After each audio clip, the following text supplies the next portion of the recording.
Welcome to Soccer Morning on World Soccer Talk. Here's your host, Jason Davis. Good morning, everybody. Happy Thursday. Welcome into Soccer Morning here on WorldSoccerTalk.com. Very happy to have you. Ready to go with another big program. Lots to cover today. Opportunity for you to get your phone calls in. We worked very hard to line up a guest today to talk about the number one story in the world of soccer, the most pressing issue of the day, the thing that everybody's talking about, that everybody's got an opinion on, that is front and center headline material.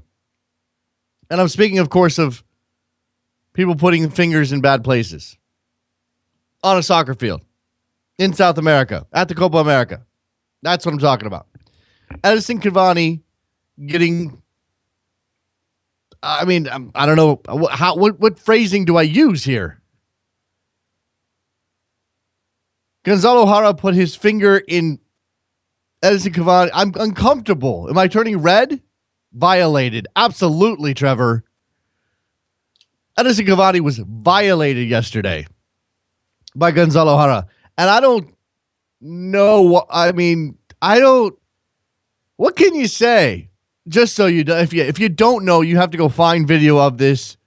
It won't make you squeamish. It's not gross. I mean, it's gross to think about, but it's not visually that bad, I guess.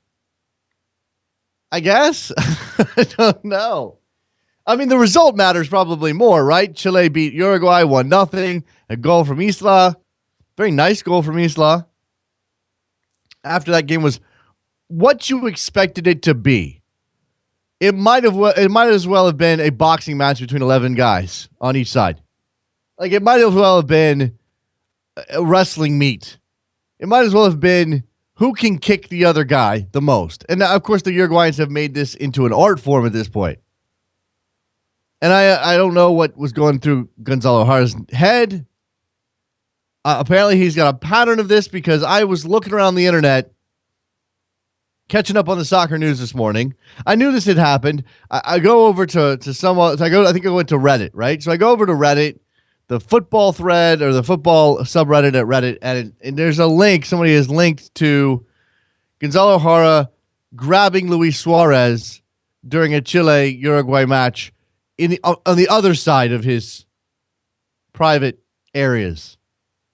A different sort of violation. A violation of this part, not this part. Pointing to front and back. So apparently this is just a thing he does.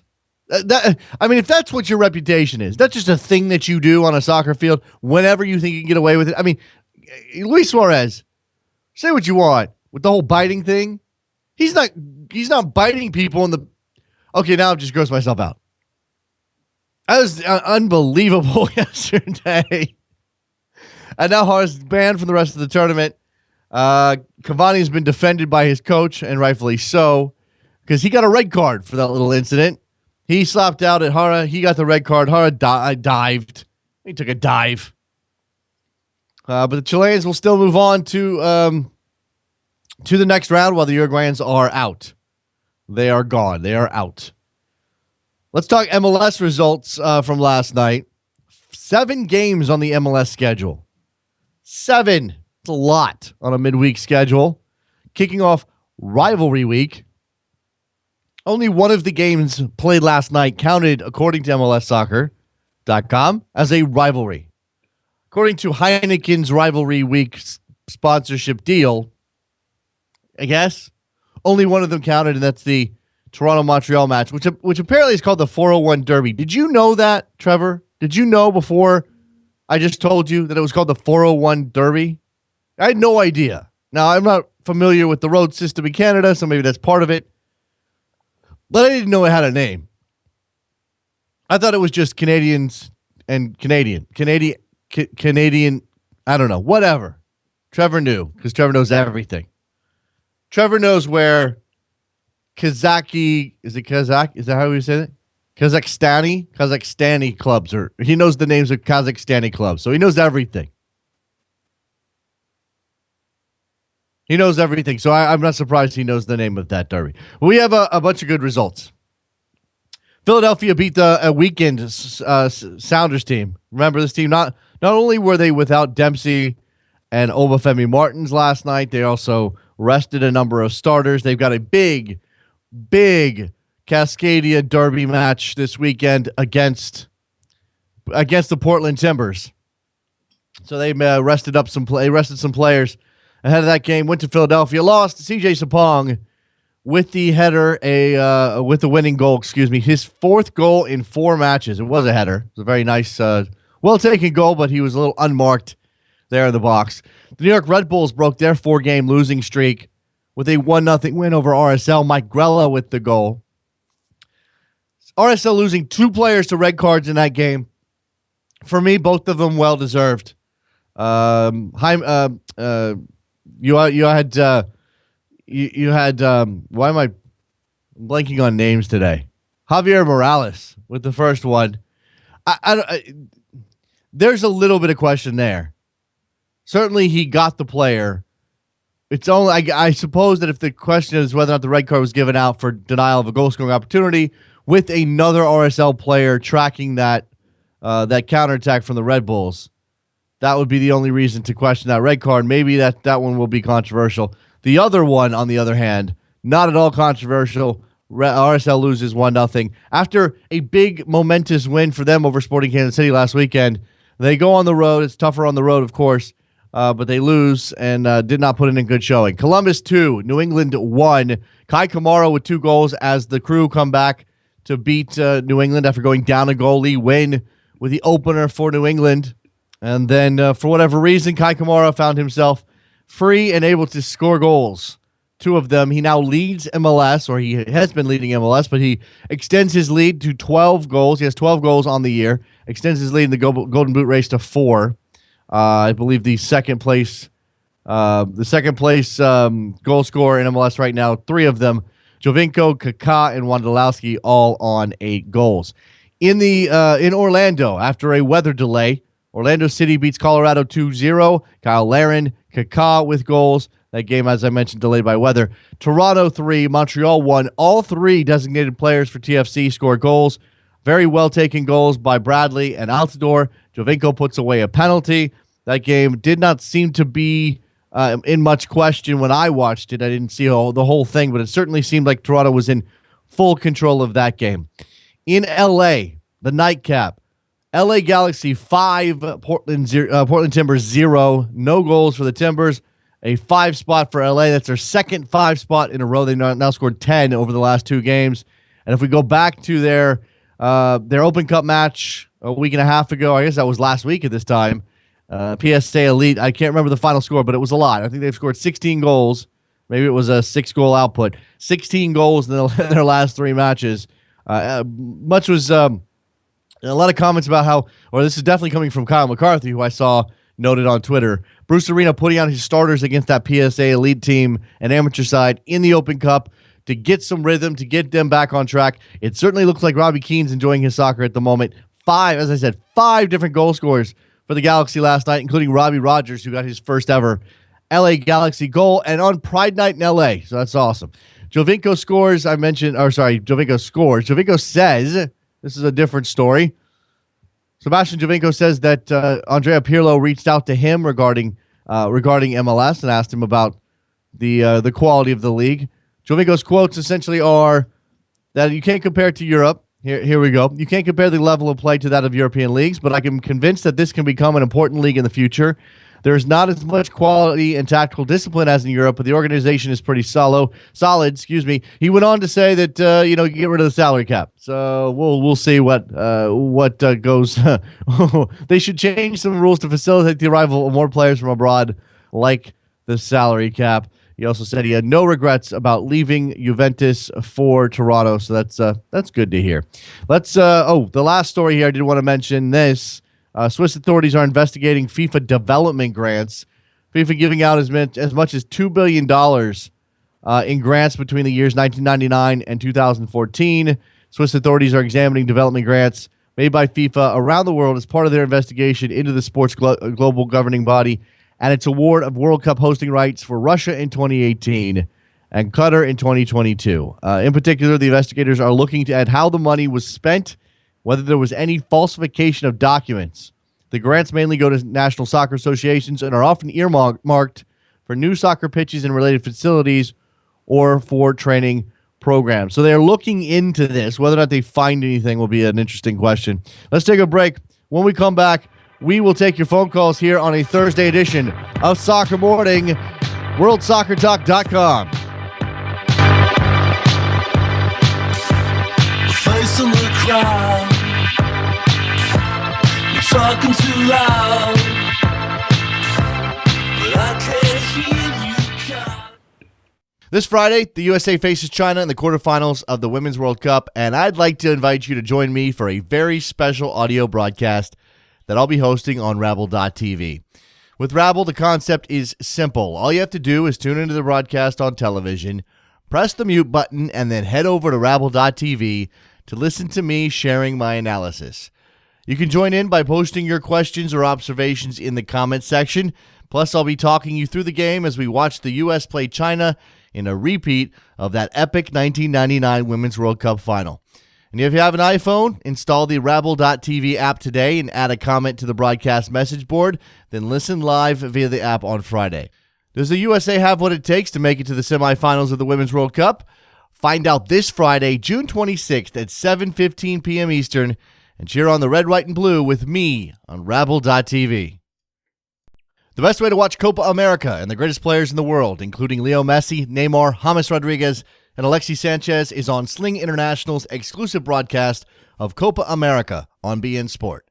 Sling TV is the #1 live international TV service in the United States. It's a safe and legal streaming service that delivers your favorite sports and more to your TV, tablet, phone, and computer.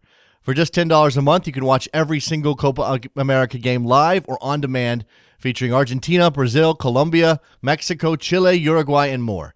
Plus, Sling International gives you access to Barca TV, Real Madrid TV, the New York Cosmos, Serie A, and more top networks offered by Sling TV. There's no commitment, no annual contract, and no satellite dish needed. Don't miss the best leagues in the world on Sling International. Sign up today at www.sling.com/soccer. Again, that's sling.com/soccer.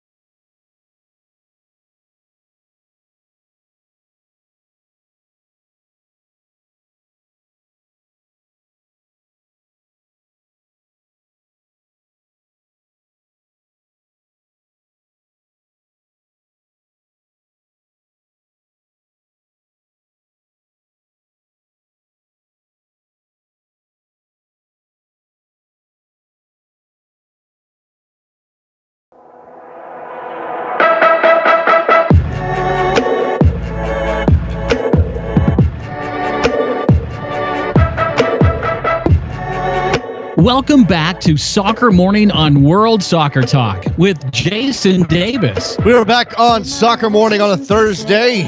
Phone lines are open. Should you have an opinion on the world of soccer today, 646-832-3909 is your phone number. Maybe you have an opinion on where guys should be putting their fingers on a soccer field when they're playing each other. Maybe you don't, because why would you? Why would anybody have an opinion about that? Maybe you just want to rip Gonzalo Jara for what he did. Maybe you're feeling for Edison Cavani today. I don't know. This is the thing. Somehow, Chile managed to turn Uruguay into sympathetic figures. And who thought that would happen? Whoever thought that Uruguay would be the team that you feel bad for the way that they play? The fact they have Luis Suarez. Man. I mean, even back in the day, I was just jealous of Diego Forlan's hair. Didn't want them to win because of that. Now there's no Forlan, so it's all about Cavani and Suarez. And good job, Chile. That's all I'm going to say. Good job. Way to make Uruguay sympathetic. Sympathetic figures. 646-832-3909. This MLS This this round of games last night, certainly we're talking about lots of stuff. I mean, I scratched the surface here with some of these games, and we have rivalry week coming up this weekend. I mean, I guess it is already. We're in the middle of rivalry week because tomorrow night, FC Dallas and the Houston Dynamo play for El Capitan, which is a replica of a cannon, because that's what you do. You win a cannon when you play in Texas. I mean, that's so Texas, the most Texas thing possible. A giant gun, essentially. The winner of our soccer rivalry gets a giant thing that shoots projectiles. And they actually fire it off. Imagine they fire blanks, but still, they fire it off to make big noises. I think who holds it? FC Dallas holds it right now. Should other MLS rivalries have trophies like the Cannon? I know we've got a Cascadia Cup. Is there still a Trillium Cup? I mean, nobody cares about Toronto and Columbus, but is there a Trillium Cup still? What other trophies what should the California Classico trophy be? If there isn't one, I don't think there is one. I've never heard of it. Some sort of bear, right? Some sort of like bronze bear or something. Because that's California, right? That they have a bear on their flag. That's what they're all about. They're about bears in California. I guess. Toronto, Montreal again. Montreal losing 3-1 to TFC on the road. Jose, a Montreal fan. Montreal needs another striker. Jack Mack does not fit the system. Jack Mack frustrates the hell out of me. I'll say that pretty bluntly here. He had his moments in Philadelphia. He did not obviously stick there. Lots of questions over his work ethic, whether or not he got along with his coaches. Now, clearly that's like 4 coaches ago for Philadelphia, something like that. But shipped up to Montreal for Andrew Winger. And that's one of those trades that, at this point, doesn't feel like it has a winner, does it? Like, for a little while, it did look like Montreal had won that trade, and they got the better end of it, and Jack Mack was going to score a bunch of goals for them. And now it's like, once again, we're in this cycle where you're not sure about Jack Mack. Let's go to our boy Roberto up in Connecticut. What's up, Roberto? I think we were all jealous of Diego Forlan's hair, Jason. Oh, of course. Who wouldn't be? Yeah, who wouldn't? Except for, I don't know, who's got better hair than Diego Forlan in the world of soccer? I don't think there is anybody. Pirlo? Yeah, I suppose, but for me, Pirlo's thing is more about the combination hair, beard. And, Forlan was blonde and he had I don't know, it was a thing. Mixed Discrude? Yeah. I don't know if Mixed Discrude's hair is Forlan level hair. Maybe it is. Oh, yeah, no. It's certainly our Diego Forlan. What else is on your mind? Yeah. What do you take away from this match yesterday, besides the whole incident with? Like I said, it was what you expected it to be, right? Chile's trying to play a little bit, and Uruguay doesn't want them to play. That's what I got out of it. I mean, I watched about 15 minutes of that game on trying to track all of the MLS stuff, and it seemed to me that every 3 seconds we're getting a foul, whether it's whistled or not. There's a foul every time the ball is played. There's a foul. It's whether somebody's coming in late. There's a 50-50. There's a lot of shoulders. There's a lot of kicking out. I mean, just ugly soccer. That's the beauty of South American soccer. It's the beauty lies in the ugliness, I guess, right? Yes, I think absolutely. And we hope we could see much more coming up in tonight, obviously, with Bolivia and Peru. Bolivia and Peru does not figure to be the fullest expression of what the beautiful game can be. Does not figure to be that. I don't know. You tell me, Roberto. I don't know what to expect out. Look, I'm rooting for. I think I'm rooting for Peru, but tell me what you expect out of this game. Yeah, I expect the same. I think Peru have a good chance. They're obviously clear favorites in this match, but like I've said, anything can happen in these tournaments. So don't expect Bolivia to not come up with a fight. Yeah, for neutrals. Okay, you think Peru is probably the better team. I think a lot of people realize that. But for a neutral rooting for somebody in this game, who should we adopt? Peru or Bolivia? I think Peru, they've shown what they're capable of, especially getting out of a hard group with Brazil, Colombia, and Venezuela. Yes, exactly. That's a good point. All right, Roberto, got anything else, man? No. Enjoy the game tonight. There you go. Appreciate it. That's what we've got on tap for tonight is Copa America, right? That's the only thing that's on the schedule right now. I need to go look at my master list. I don't actually have one of those. I should have one. Because we last night sort of snuck up on me, with 8 games, including that Copa America match. Yeah, it looks like Bolivia Peru is the only thing on the schedule. Lions Roar on Twitter. This rivalry derby week is bogus. Everyone knows Orlando City is rivals with NYC, not Colorado. Well, this is the problem. Orlando doesn't seem to have a rival right now. I don't think NYCFC is Orlando's rival. I think that they are as close as Orlando can get. And it hasn't measured up to that level yet. When another team joins in Florida, or maybe the Atlanta franchise hits MLS, maybe we can work out a rivalry between those two clubs. For the time being, Orlando doesn't have a rivalry. Colorado's not your rival, yes, of course, but not everybody can play a rival because sometimes people just, you don't have one or you're occupied. For example, NYC FC is playing the Red Bulls on Sunday at Yankee Stadium. There's going to be a lot of people in the building. That's going to be a fun match. And the league is putting those two teams together as rivals because of the natural geographical elements of it. Yet, if you talk to Red Bull fans, they'll probably tell you that NYCFC is not their rival. DC United is their rival. And if this was truly about rivalries and rivalry week, then they would be playing DC United this weekend. But they are not. And because DC United doesn't have another rival outside of New York Red Bulls, they'll be playing Toronto this weekend, who is not their rival. So there you go. I mean, Philadelphia, Montreal, not rivals. New England and Vancouver, not rivals. Sporting in Colorado, not rivals. RSL in Columbus, no, not rivals. It comes down to those 5 games.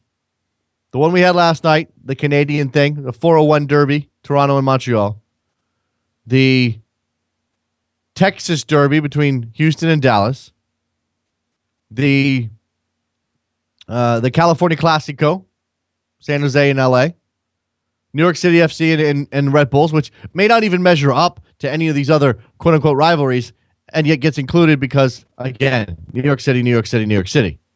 And then Portland, Seattle, which is probably the most vibrant rivalry. Whether or not it's the best, it's the most vibrant rivalry of the bunch. Let's go to Pedro in Atlanta. What's up, Pedro? Pedro.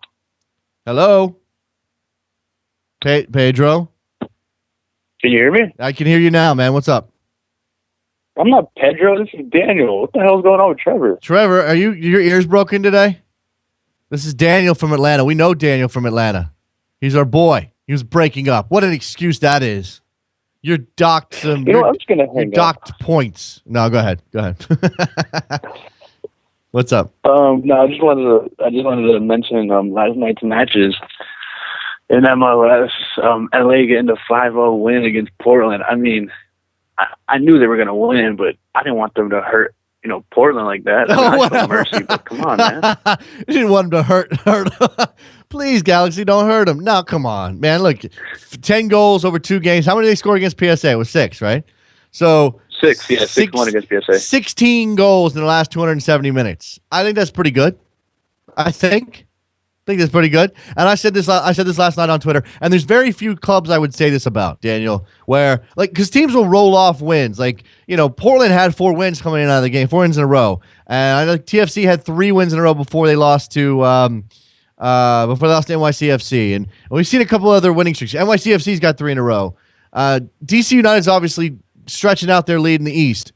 But there is only one team in MLS where they could be poor, mediocre, put together 2 games in a row, just good performances, dominant performances, whatever you want to say. And I'll say about them, watch out. I said duck and cover MLS because this is the Galaxy are rolling. This is what I would expect them to be, not the whole rest of the year, but this is what they are now. This is what they're going to be. Watch out. Comparing Portland to Philly, honestly, I think Portland is better than Philly. That's why Bruce was a little bit disappointed that LA couldn't score more against Philly, as they scored 5 against Portland.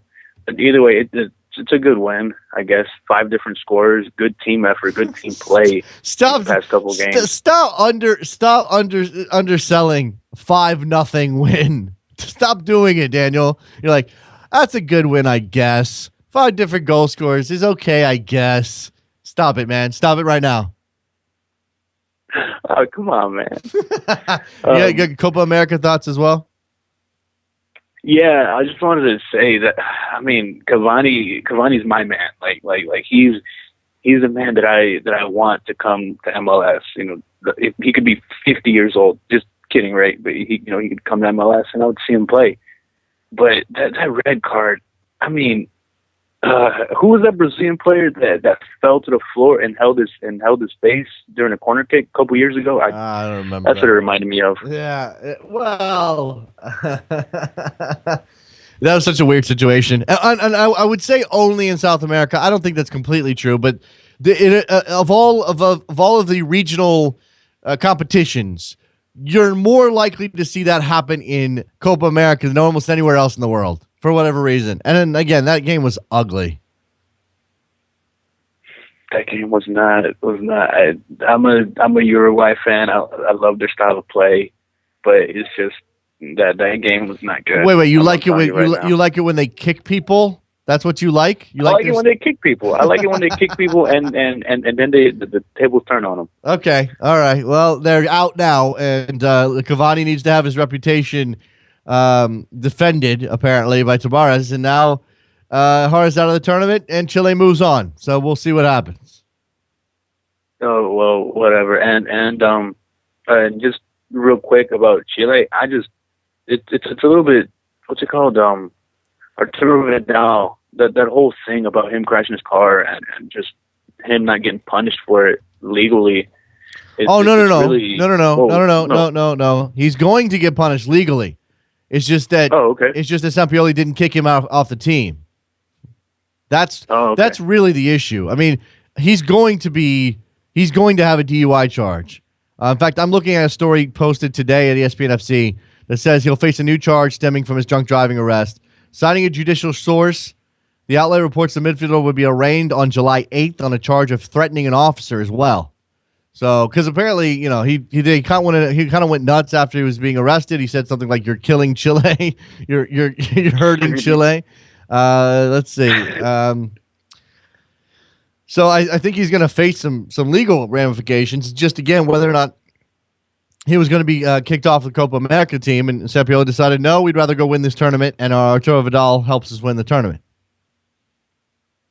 We'd rather compromise our integrity and win a tournament than to show people that we have integrity. It's ridiculous. I do think it's a little bit more of a difficult question than just kick him off because he did something stupid. I mean, he did something stupid. It reflects negatively on Chilean football. Don't get me wrong, but it doesn't. It's not. Would you lose your job if you got a DUI, Daniel? No. Okay. I don't think so. I don't know if this is something. I don't know if it's a direct analogy, and he is a public figure, and it changes the dynamics a lot. But I know like a lot of people probably wouldn't lose their jobs if they got a DUI. I don't know if that's a reason to keep him on the team. I'm just saying it doesn't seem to me to be as cut and dry as people want to make it out to be. It's the age-old question of putting athletes as role models. Yeah, it's part of it. And we automatically put them there. Yeah, and what was it? What did he wreck? Was it a Ferrari? He wrecked a Ferrari, right? Yes. And then he just he laughed it off because he has another Ferrari. It's amazing. Appreciate the phone call, Daniel. We'll get your name right next time, or I'll just call you Pedro from now on. Oh, no, don't call me Pedro. I went through high school with me. Oh, my God. Yeah, okay. All right, man. Appreciate the call. All right, no problem. Bye. Here's Daniel/Pedro in Atlanta. 646-832-3909. I'm going to come back to this Giovinco story about his comments regarding Andrea Pirlo. This is from an interview with Gazzetta dello Sport in Italy. Giovinco says Pirlo left him a message a while ago saying he was asking how I was and how things are here. I told him that playing in MLS is a great experience, something he should try. He says Giovinco says he doesn't believe he alone convinced Pirlo to join MLS, but he does believe that this move should be replicated by other European stars. The league is a quality destination and continues to grow in reputation. I'm reading here from Pro Soccer Talk over at NBCSports.com. Again, saying he has no regrets. Now, I'm glad. Of course, he's under contract. He's making a crap ton of money. What else do you expect him to say? At the same time, it is important for players like Giovinco, who is 28 years old. I mean, this is not a retirement situation for him. This is an opportunity to chart a new path. And he's done very, very well in Toronto. They're looking pretty good. They look like they might be able to break the playoff hex. They certainly have the attacking talent to do it. That game yesterday, I watched as much as I could, trying to track 7 other things happening in the world of football, world of soccer. But I did watch some of it, and what I saw was Toronto FC passing the circles around Montreal Impact. Now, Montreal doesn't want to press the ball. They want to sit back. They want to bring you in, have you turn the ball over, and try to hit you on the break. So they didn't do much to pressure Toronto with the ball. But it certainly showed that Toronto has the ability to play some good soccer when they're comfortable, when they've got everybody healthy. I think this was a full squad for Toronto FC. I imagine that as many of their starters played as at any point this season. Bradley's in the lineup. Giovinco's in the lineup. Altidor's in the lineup. Altidor came off about 65 minutes in, if I'm not mistaken. Craval, Perkis, Zavaleta, Moro, Colin Warner at the base of a diamond. Delgado and Osorio on the outside. Bradley up top at the point of the diamond, not up top, but at the point of the diamond, and then Giovinco and Altidor. Maybe not 100%. I mean, there's Jackson Martinez. Or sorry, Jackson. Not Jackson Martinez. What's his last name? What's his other name? It's Jackson something. You got Jackson in the team. I imagine he could start in place of one or two of these players. But other than that, seems like a pretty strong lineup for TFC, and they did the business. They did the business against Montreal last night in the first of the rivalry matchups of the week. Rivalry week steams along. By the way, a reminder, I'll be on Rabble.tv on Friday night, not to do the MLS game. We'll keep an eye on that. We'll try to maybe do, certainly just talk about MLS, but I'll be there to do the U.S. Women's National Team quarterfinal matchup against China. Everything going into that. And, with the distance between that game against Colombia on Monday and the Friday match, I feel like things are starting to turn maybe in a little bit more of a positive direction with the U.S. women. We sort of worked out all of those issues. A lot of people wrote long pieces on the problems with the U.S. women, and those things still matter. Those things are still worth paying attention to. But I feel as though there's starting to be this more general support that's coming through. I just watched a clip from Seth Meyers' show in which he had Amy Poehler come on, and they did a whole segment about the U.S. women, about one particular chauvinist on Twitter who worked for Sports Illustrated, who was talking about women's sports not worth watching, and they roasted him. We've seen some of this, again, these positive stories maybe trickling out. One of those, as a matter of fact, one of the more interesting ones, saw this today for the win. Megan Klingenberg and Morgan Ryan are living with Jeff Van Gundy. I mean, talk about a strange combination of things. I didn't know this. First of all, I learned it today. It's a good story. You should go read it. It's by Lake and Littman at For the Win at USAtoday.com. It says this is a great lead. Sunday mornings means pancakes at Jeff Van Gundy's house. Jeff cuts fresh fruit. His wife Kim flips the pancakes, and Megan Klingenberg fixes the bacon. Yes, the same Megan Klingenberg who has played every minute on the U.S. national team's back line this World Cup has pancake Sundays with the Van Gundy family in Houston because she lives with them while playing for the Houston Dash in the National Women's Soccer League.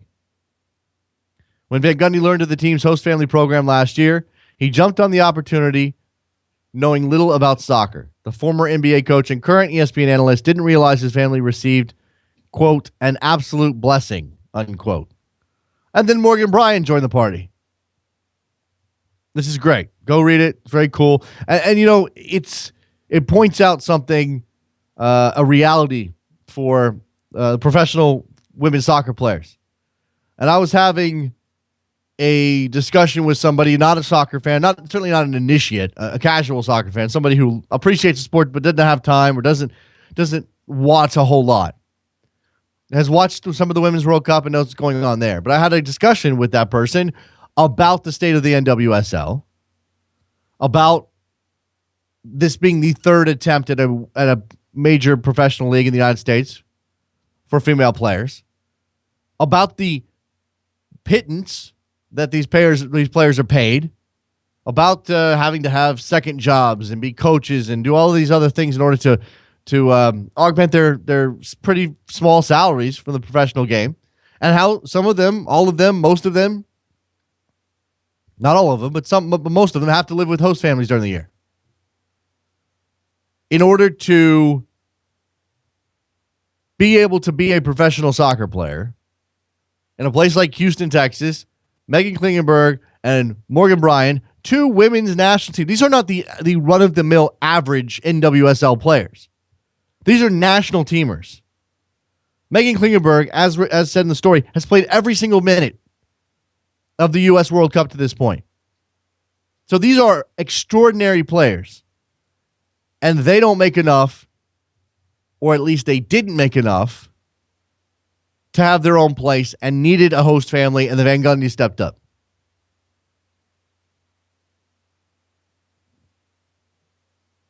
I think it's a great story. It's a feel-good story. Jeff Van Gundy, former NBA coach, current ESPN analyst, hosts women's soccer players, Megan Klingenberg, Morgan Bryan, young stars in the U.S. women's program.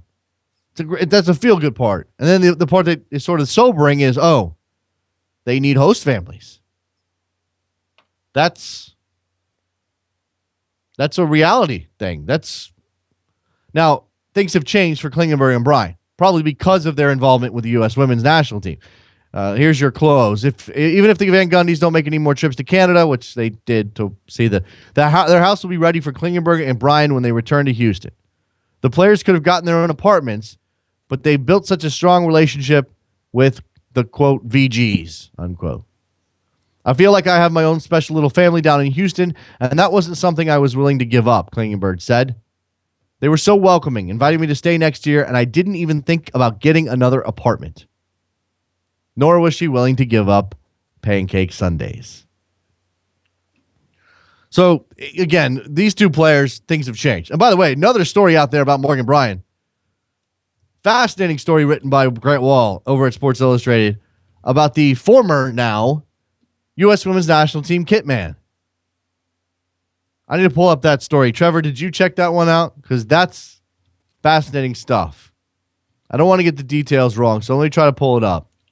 But essentially the story goes that a 24-year-old U.S. soccer employee, the kit man for the U.S. Women's National Team, basically the equipment manager, let's call it that. If you don't know what a kit man, I mean, it's obvious, but it's another way of saying it, was fired for his role in helping Morgan Bryan get a shoe deal, getting a sponsorship deal with a major shoe company. The story, as reported by Grant Wall, says that the young man was asked by Bryan specifically because he's got relationships to help broker a deal. At least put her in contact. He never served as her agent officially. He never took any money. I'll get back to this. I put that on hold. Let's go to Eddie in Brooklyn. It's been a long time. What's up, Eddie? Hey, what's going on, man? This is kind of like, all right, so I got a bone to pick. Let me just get it out of the way. It's kind of trivial, though. Shocking, right? Go ahead. Okay, so the whole Sidney LaRue, Dom Dwyer thing, it's okay. Some people find them annoying, and I didn't really think that, but I was creeping on the gram, as they say, and I made the mistake of following her on Instagram. And on Father's Day, she put up a post with Dom Dwyer and this little Chihuahua-looking dog thing, and it had the hashtag Happy Father's Day. Now, mind you, you're a father, I'm a father. We don't understand that. Did that not bother you? I didn't see it. And I'll be honest with you. I'm not a fan of the social media profiles of Sidney LaRue and Dom Dwyer. I'm just not. They're fine soccer players. That's really all that matters to me. I'm sort of over them as personalities. I was probably over Sidney LaRue as a personality before she married Dom Dwyer. Now, good-looking people, they want to put themselves out there. That's their business. I don't care. But I don't. It doesn't bother me because I don't think that they're worth my time on that level. If you know what I mean, worth my emotional energy, Eddie. Yeah. A dog's not a kid. I'm a real father. Dom Dwyer's not a real father, but I'm not going to get offended by it. I mean, I genuinely didn't care, but after that, I find them to be the most pretentious couple in all of sports, let alone soccer. It's like you got to earn that right. You can't just throw Happy Father's Day out there all willy-nilly, Just after that, I just got this bad vibe about them, and now I just genuinely don't like them as a couple. I'm not rooting for them to break up or anything. It's just... Yeah. I just find them annoying. I'm not gonna go as far. I'm not gonna go as far as annoying, but I think the exposure is we're a little past that, right? Like, okay, we get it. You're an awesome couple. You both play soccer. You have a Chihuahua. Okay, thanks. We get it. I mean, like, I'm good now. I'm good. See you guys. See you back on the field. That kind of thing, right? Yeah. You got anything else, Eddie? Yeah, Costa Rica's screwed, man. Like, it's not been our year. Keylor Navas, I mean, he's probably going to he's not going to have Achilles surgery, so he might not miss the Gold Cup. But now Joel Campbell apparently can't get a visa, so he's going to miss the Mexico game. Same thing for David Ramirez and about 3 other players. It's just like everything that can go wrong is starting to go wrong, which is why I said that we were never the favorites to win the Gold Cup and that everybody needed to pump the brakes because the thing was like 6 months out when people were already crowning us. Like, look, things happen. I know. Between the injuries and now this stuff, so like it's not going to be our year. Okay, fine, but I mean, you don't know. I mean, they could certainly show up in the tournament and put it together pretty quickly. At least make it very difficult for anybody else to win that tournament. They're gonna play a role. I mean, I don't know. They are. But I don't know how much you trust. We're missing our best defensive midfielder. We're missing one of our best center backs. We might miss our best goalkeeper. It's starting to fall apart little by little with the injuries. Yeah, and I get the sense, I think this would be natural for a country like Costa Rica. And you can tell me that, the margin for error, the margin for player losses in terms of injuries and whatever isn't real great. Like while you have, maybe you're good 1 through, 15, 16, after that it gets a little dicey, right? No, not really, because I think we have depth. It's just that even some of the depth has gotten hurt. So say Tejeda's hurt, he's going to start at defensive midfielder. All right, fine, let's put in Juan Buzicolobio. Guess what? He got hurt 6 months before that. So now we have to put in David Guzman, who's playing for Saprissa. Now we're going to our 3rd defensive midfielder. And it's just, you think about the U.S.'s depth, the third defensive midfielder for the U.S. would be who? And it's really that far off from Costa Rica's third defensive midfielder. I think the depth is like for like. It's just, when we have the injuries and the other top dogs don't have those kind of injuries, that's where the margin for error is going to be too great. Yeah, and I don't want to read too. The reason I don't want to read too much into it is because I feel like I'm inviting bad things to happen to my team if I start discounting yours, Eddie. And you could, if I wanted to, I could buy into this notion that Mexico's going to struggle or Mexico's having a bad go of it right now. And look at what happened to Copa America, even though it's a different team. The feeling around the Mexican program is bad, and Herrera's under pressure. And oh man, this could really go the U.S.'s way. I'm not going to do that. I'm not silly enough to do that. I'm still picking Mexico to win. I mean, that's just a lot of talent. It is. We'll see if they can bring it to bear on the tournament. You got anything else? No, that's about it, man. All Have a right, good day. I appreciate it. Good hearing from you. That's a pretty good bone that he just picked. The Sidney LaRue bone. 646-832-3909. Jump on the line. Get a phone call in. Sean's got a couple of tweets here. Has there been any fallout from Wambach's comments about the ref in the Colombia U.S. Women's National Team match? No fallout. She apologized. I guess that's good enough. Again, I know people wanted her suspended anyway, despite the apology. I think that's something that you're unlikely to see in a tournament like this, where the star power and draw of the United States is such a major part of the popularity of the tournament, if you know what I mean. I'm not going to say that FIFA bowed to television and corporate pressures, but essentially that's what I'm saying. Or at least it was a factor, or may have been a factor, that they didn't even consider any sort of punishment at all for Abby Wambach. Sean also says, U.S. Soccer and Nike screwed the kit manager for the U.S. Women's National Team. I'm surprised I think he means is not surprised they were bleeps, because that's how soccer management is. The remaining part of the story that I haven't gotten to is that, yes, this kit man was fired. As part of because of his involvement, or at least the insinuation from him and the story is that because of his involvement in the deal that actually ended up with Morgan Bryan going to Adidas, Adidas rather than Nike, who is the U.S. Women's National Team sponsor, the implication is that Nike had him fired, essentially. Nike made a phone call. U.S. Soccer made a phone, Nike made a phone call to U.S. Soccer. U.S. Soccer listened to their biggest sponsor, and then subsequently fired this guy. This story does not make U.S. Soccer look good. They try to play this off. It has nothing to do with this deal. Blah blah blah. He was terminated for violating company policies. They did not specifically comment, because why would they? That's not what people do in this situation. Nike issued a statement, said, "We can categorically confirm that we did not ask for anyone to be disciplined or fired for these actions." And you know what? They don't necessarily have to. They don't have to ask. If Nike's rep that deals with the U.S. women, or the U.S. national team, U.S. Soccer, if the Nike rep that deals with U.S. Soccer calls up U.S. Soccer and says, "We're pissed off about this," you have an employee that got involved in a negotiation that ultimately ended up with one of the young talented players on your team signing with a different company. I'm not happy about it. Rah, rah, rah. Bang, bang, bang. That's him hitting the table. That's all he has to do. That's all he has to say. I think that the U.S. Soccer, the person on the other end from U.S. Soccer, can take the hint. I don't think you have to say, fire that guy, because it's pretty obvious that that's where that whole conversation is headed. He certainly feels as though he was fired because of his role in this deal. And again, it's interesting because he did not take any money. He was not officially her agent. He said he did this as a favor because he's friendly with players, and they asked him for help because she didn't have an agent at the time. He said he did this for Julie Johnston. The difference being Julie Johnston signed with Nike.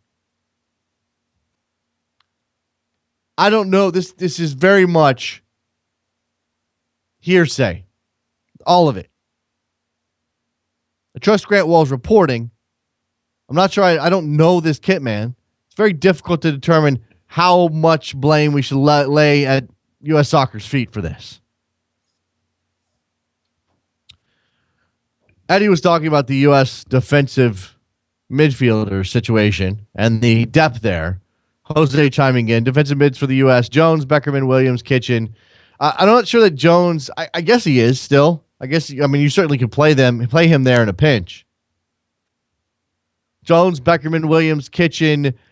I think that Will Trapp belongs on that list when he's completely healthy.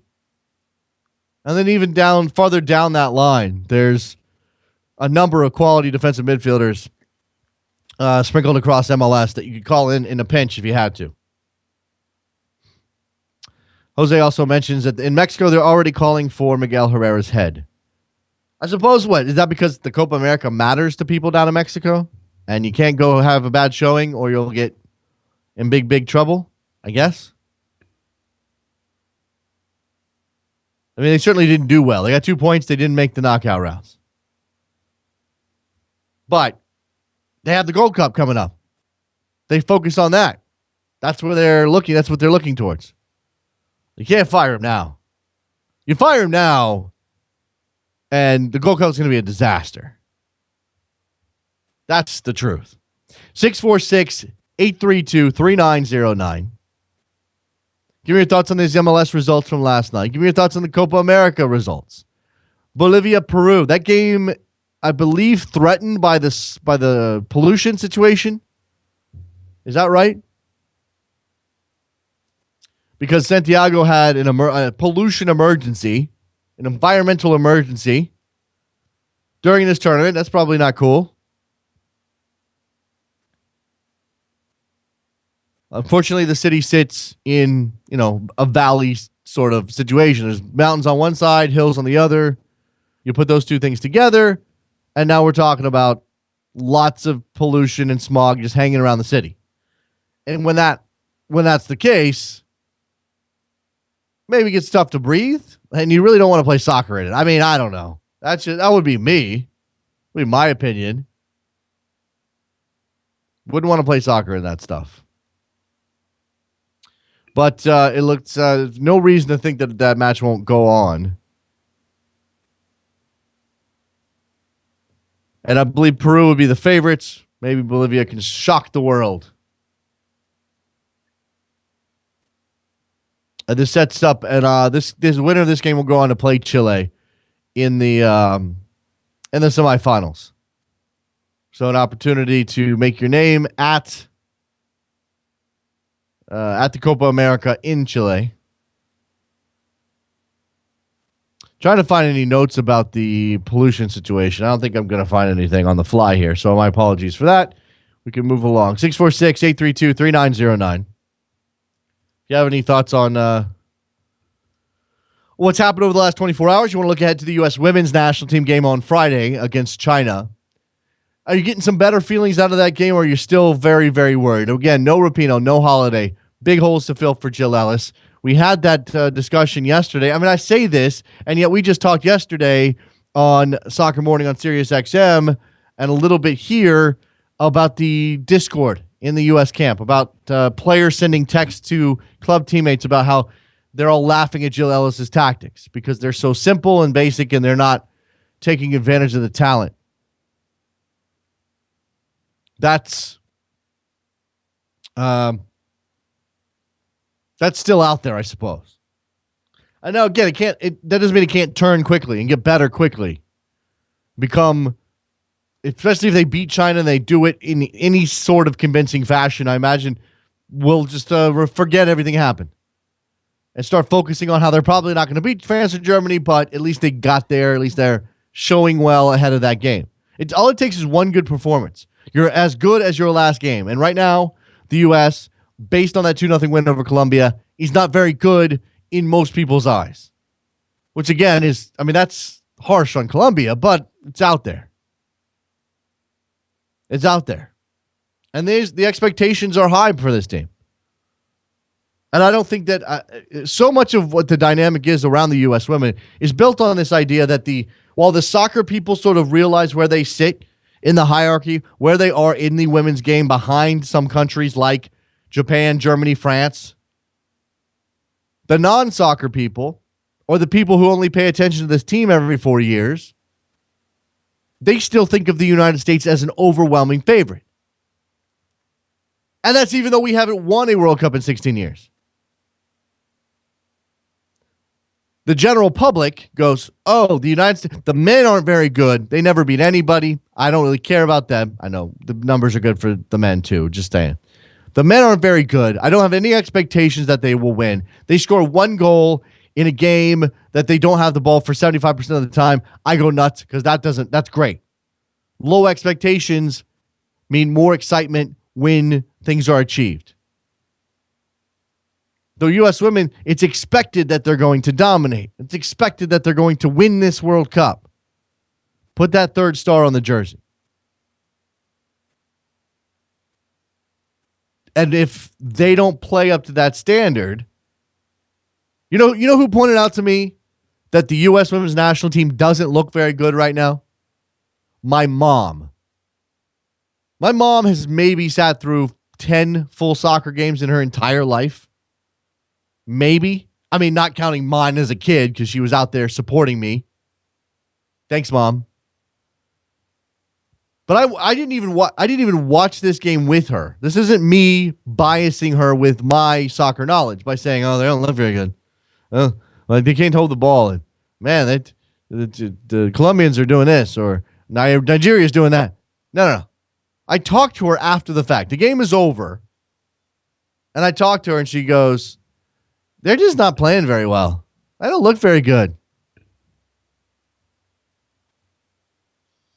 I don't know what's wrong with them. So if we've got that situation happening, this might not be the year. That's all I'm going to say. If moms are out there tagging this team is not very good, this might not be the year. My mom, not the average mom. Or whatever. If that's the case, this might not be a good enough team. Jose thinks that maybe Rapinoe Holiday being out is a blessing in disguise. Other players have to step up. This is true. They do. They have to step up. Otherwise, they're going to have a serious letdown in this game against China. I just, a World Cup is a situation where you have to lean on your depth. You have to lean on other players to get it done when your stars are missing, because sometimes they're missing. And this is an opportunity to prove that they have some depth. We'll see if they can step up, whether it's Christian Press in the midfield, wherever Jill Ellis does, however she reconfigures her lineup. This will be on those players who step into the lineup, and it'll also be on Jill Ellis and how she shuffles things around. Because whether or not we look at this team and go, they're not good enough to win, there's certainly a demand for them to get better. Less expectation from the in the no soccer crowd, but just as much sort of rabble rousing over why they aren't better. 646-832-3909. Last call for phone calls here on a Thursday. Go ahead, hit us up if you got thoughts. I'll just review those MLS results one more time for anybody who missed them earlier. Lots of things happening in MLS last night. A full 7 matches across, 6 hours.